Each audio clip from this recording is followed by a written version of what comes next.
For quite a while before I dozed off, when I woke up, I noticed that room 26 had changed. The bulletin board was covered with brightly colored leaves. The tops of the chalkboard were lined with big paper witches, ghosts, and skeletons. Hanging from the light fixtures were black crepe paper bats. Then I looked to my right and gasped. A horrible, huge face with an evil grin was staring directly at me.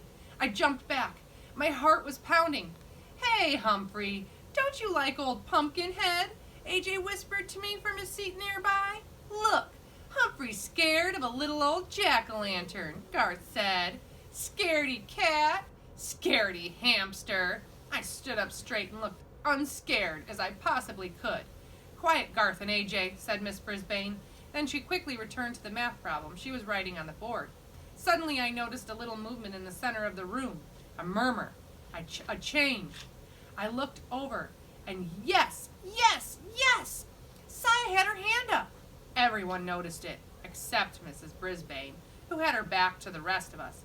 "Mrs. Brisbane," Heidi called out. Without turning, the teacher said, "Raise your hand, Heidi." Now Heidi had her hand raised as well as Saya.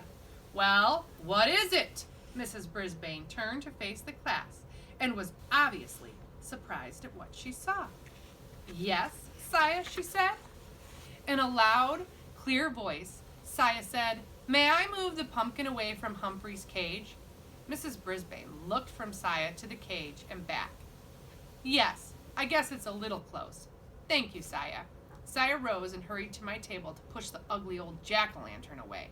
She didn't say a word, but she winked at me, and I knew what she meant. "Heidi, did you want to say something?" Mrs. Brisbane asked. "Not anymore," she said.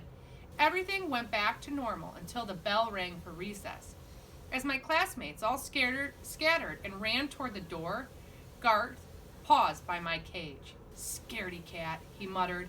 Then he moved the pumpkin right up against my cage again. I puffed up my cheeks as big as I could. Get them. It was going to be a very long day. Tip 7. When hamsters feel intimidated, they often puff up their cheeks.